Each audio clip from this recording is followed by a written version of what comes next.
வணக்கம். இந்த பதிவு நான் விஜய் அண்ணாவுக்கு ஒரு ரிக்வெஸ்ட்டா போடணும் அப்படின்னு நெனைக்கிறேன். இத வந்து ராஜ்மோகன் சார், கல்வி மந்திரி நீங்களும் இத கவனிக்கணும் தயவுசெய்து. நேற்று சண்டே அ ஸ்கூல் மீட்டிங்ல பேரண்ட்ஸ் மீட்டிங்க்காக நான் போயிருந்தேன் சார். அதுல வந்து பார்த்தீங்கன்னா, எல்லா சப்ஜெக்ட் சாரும் அதாவது 10த் டூ +2 3 கிளாஸ் சப்ஜெக்ட் சாரும் வந்திருந்தாங்க. எல்லா டீச்சர்ஸுமே பேரண்ட்ஸ் ஒரு 50 பேர் வந்திருந்தாங்க. எல்லாரையும் உட்கார வச்சு பேசுனாங்க. ஆனா, எல்லாரும் சொல்ற ஒரே வார்த்தைகள், "நீங்க டயத்துக்கு பிள்ளைங்கள ஸ்கூலுக்கு அனுப்புங்க. கரெக்ட்டா டெய்லி ஸ்கூலுக்கு அனுப்புங்க" அப்படி சொன்னாங்க. இது வந்து உங்களோட பேச்சுலயும் இந்த வார்த்தை இருந்தது. ஆனா, எல்லா சப்ஜெக்ட் டீச்சரும் சொல்ற ஒரே வார்த்தை தான் சொன்னாங்க. இப்போ வந்து 10த் வந்து படிக்க மாட்டேங்கிறாங்க பசங்க. நீங்களும் வீட்ல வச்சு கொஞ்சம் கவனிங்க. எங்களுக்கு ஒத்துழைப்பு பண்ணுங்க அப்படின்னாங்க. இதுல எனக்கு சத்தியமா அந்த இடத்துல உட்கார்றதுக்கு பொறுமையே இல்ல. ஏன்னா, என்னோட பிள்ளைங்க 3 பேர் அந்த ஸ்கூல்ல படிக்கிறாங்க. ஒரே ஸ்கூல்ல 3 பிள்ளைங்க என்னோட பிள்ளைங்க படிக்கிறாங்க. 2 பையன், 1 பொண்ணு படிக்கிறாங்க. எனக்கு ஏன் பொறுமை இல்ல அப்டின்னா, ஒருத்தன் தறுதலையா சுத்துறான். தறுதலையா சுத்துறவன புடிச்சு, "இவனுக்கு கால் கட்டு போட்டா திருந்திருவான்" அப்டின்னு சொன்னா, அவன் திருந்துவானா சார்? ராஜ்மோகன் சார், கல்வி மந்திரி அவர்களுக்கு தான் இந்த பதிவு. தயவு செய்து நீங்க கவனிக்கணும். ஒரு 100 பேர் பார்த்து அதுல நீங்க ஒரு ஆளா இருந்தா கூட எனக்கு போதும்.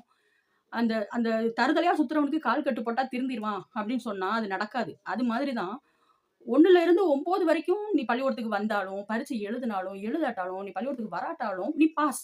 ஆனா 10த்ல வந்து ஸ்கோர் பண்ணணும். +1, +2ல நீ படிக்கணும். நெறைய மார்க் எடுக்கணும். நல்ல குரூப் எடுக்கணும். 10 +2ல வந்து ஒரு லைஃப்ல ஒரு டர்னிங் பாயிண்ட் ஒரு என்ன அவன் தொழில் செய்ய போறான்? என்ன செய்ய போறான் அடுத்த கட்டத்துக்கு? அப்படிங்கிற ஒரு டர்னிங் பாயிண்ட் உள்ள அந்த +2ல என்ன ஒரு வாழ்ந்துற முடியும் அந்த இளவட்ட பையன். ம். 9த் வரைக்கும் ஆட்டோமேட்டிக்கா பாஸ். இது வந்து சத்துணவு பள்ளிக்கூடம். இந்த சாதாரண ஒரு பள்ளிக்கூடம் இருக்கு பார்த்தீங்களா? எப்படி அப்படின்னா, இந்த பால்வாடி, கவர்மெண்ட் பால்வாடி இருக்கு பார்த்தீங்களா? அதிலேயே கூட கொஞ்சம் அதிகமா சொல்லி தருவாங்க போல இருக்கு. அது மாதிரி தான். அந்த பால்வாடியில விட்டுட்டு வந்தது மாதிரி தான்.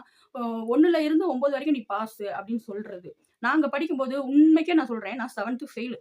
அடுத்து 2வது வருஷம் நான் 7த் படிக்கும்போது, ஸ்ரீராம ஜெயம் எழுதி சிவகாசி சிவன் கோவில்ல இருக்க ஹனுமான் போய் மாலை போட்டுட்டு வந்தேன். எங்க அம்மா சொன்னாங்க, "நீ எழுதி போடு. நீ கண்டிப்பா பாஸ் ஆவ" அப்படின்னு. நானும் உட்கார்ந்து எழுதினேன். ஸ்ரீராம ஜெயம் எழுதி போய் ஹனுமானுக்கு போட்டுட்டு வந்துட்டு பாஸ் ஆனோனே எனக்கு அவ்வளோ சந்தோஷம். ஒரு சின்ன நம்பிக்கை. ஆனா, இங்க என்ன முக்கியமானதுன்னா, நாங்க பாஸ் ஆகணும். நாங்க பள்ளிக்கூடத்துக்கு போகணும் அப்படிங்கிற எண்ணம் எங்களுக்கு இருந்தது. ஏன்னா, இப்போ உள்ள பசங்கள்ட்ட "நீ நீ ஃபோனையே நோண்டிக்கிட்டு இருக்க. நீ மட்டும் ஃபோன நோண்டுற. எங்களுக்கு ஃபோன் தர மாட்டேங்கிற" அப்படின்னு கேள்வி கேட்குறாங்க. நான் என்ன சொன்னேன்னா, "நீ பள்ளிக்கூடத்துக்கு போக வேணாம். நீ வீட்லயே உட்காரு. வா நம்ம 2 பேரும் ஃபோனையே பார்த்துக்கிட்டு இருப்போம்ப்பா" அப்படி சொன்னதுக்கு அப்புறம் தான் அடிச்சு புடிச்சு ஓடுறாங்க என் பசங்களே. ஆனா இந்த இந்த காலகட்டத்தில தயவு செய்து உங்கள கெஞ்சி கேட்டுக்கிறேன். அந்த பேரன்ட்ஸ் மீட்டிங்ல நான் அவங்க கிட்ட, அந்த சார் கிட்ட எல்லார்கிட்டயுமே இதத்தான் நான் வலியுறுத்தினேன். நீங்க தான் இத கவனிக்கணும் அப்படிங்கிறாங்க. இந்த ஆட்டோமேட்டிக்கா 9த் வரைக்கும் பாஸ் அப்படிங்கிறத அந்த சார் சொல்றாங்க. இத நீங்க தான் கவனிக்கணும். நீங்க போய் சொல்லுங்க. உங்க பிள்ளைங்களுக்கு படிப்பு வரமாட்டேங்குது அப்படிங்கிறத நீங்க கவர்மெண்ட்ல போய் சொல்லுங்க. நாங்க எப்படி சொல்றது அப்படின்னு சொன்னாங்க. ஆனா நானும் ஒரு நிமிஷம் ஷாக் ஆயிட்டேன். ஷாக் ஆயிட்டு ஆமால்ல நம்ம பிள்ளைங்களோட அக்கறை நமக்கு தானே முக்கியம் அப்படின்னு சொல்லிட்டு ஷாக் ஆனேன். ஆனா எந்திரிச்சு போகும்போது அந்த சார் கிட்ட ஒண்ணு சொன்னேன். சார் இந்த 1லேருந்து 9 வரைக்கும் பாஸ் ஆகணுங்கிற சட்டத்த போடும்போது எங்க கிட்ட கேட்டுட்டா போட்டீங்க. உங்க கல்விக்குன்னு ஒரு டிபார்ட்மெண்ட் இருக்கு. அவங்க தானே முடிவெடுத்திருப்பீங்க. அப்புறம் ஏன் சார் நாங்க தான் பொறுப்பு அப்படின்னு சொல்றீங்க? உங்களோட உங்களோட அமைச்சர்கிட்ட சொல்லி, நீங்க தான் ஸ்கூல்ல இருக்க அத்தன ஸ்கூல் தமிழ்நாட்டுல இருக்க அத்தன ஸ்கூல்ல உள்ள ஆசிரியர்களும் சேர்ந்து, கல்வி மந்திரி கிட்ட இந்த கோரிக்கைய வைங்க. இல்ல போராட்டமாவது பண்ணி தயவு செய்து இந்த 1லேருந்து 9 வரைக்கும் கண்டிஷனலா பாஸ்ங்கிறத எடுத்து விடுங்க. ஸ்கூலுக்கு வந்தா மட்டும் போதும் அப்படின்னு சொல்லி தானே 1லேருந்து 9 வரைக்கும் பாஸ்ன்னு சொல்றீங்க. அவன் ஸ்கூலுக்கு வராமலே 1லேருந்து 9 வரைக்கும் பாஸ் ஆயிடுறான் சார். படிக்கணும். Memory power. உங்களுக்காணி பிள்ளைங்க முதற்கொண்டு வடிவேல் டயலாக் கண்ட டயலாக்கையும் மனப்பாடம் பண்ணிட்டு ரியாக்ஷன் காட்டிட்டு, ஒரு ஃபோன்ல எவ்வளவு சார் மெமரி இருக்கும்? அந்த அளவு தானே ஒரு குழந்தையோட மெமரி பவர் கெப்பாசிட்டி இருக்கும். அதுல போயிட்டு அடுத்து என்ன ஸ்கிரிப்ட் பண்ணலாம்? ஏன் இந்த ஸ்கிரிப்ட் பண்ணலாமா? இப்படின்னு சொல்லி டைவர்ட் பண்ணி குழந்தைய இத்தன வருஷம் வச்சிருந்தது போதும் சார். ரீல்ஸ் மோகத்துல சின்ன குழந்தைங்க இருந்தது போதும்.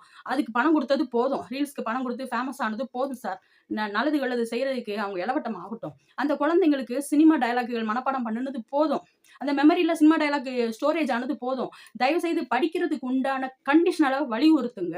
படிக்கணும், படிக்கணும். மனப்பாடம் பண்ணுன அந்த செய்யுள், தமிழ் இது எல்லாத்தையுமே ஸ்டோரேஜ் பண்றதுக்கு மைண்ட்ல கெப்பாசிட்டி வேணும். அப்போ கண்டிஷனலா படிச்சு தான் ஆகணும். நீ படிச்சா தான் பாஸு, படிக்கலாட்டினா ஃபெயிலு அப்படின்னு சொன்னா தான், அந்த குழந்தைங்க அடுத்தாப்புல நம்ம படிக்கணும் அப்படிங்கிற எண்ணம் வரும். இல்லையா? நீ அடிச்சு அடிச்சு சொல்லிக் குடுத்தாலும் பிள்ளைங்க படிக்க போறது கிடையாது. ஆனா ஒரு நெருக்கடி குடுக்குறோம். நீ படிச்சா தான் பாஸு அப்படின்னு சொன்னா, நம்ம சமுதாயத்துல படிக்கணும் அப்படிங்கிற எண்ணம் அந்த குழந்தைங்களுக்கு வரும் சார். தயவு செய்து ராஜ்மோகன் சார், நீங்க இந்த இத வந்து கொஞ்சம் கன்சிடர் பண்ணுங்க.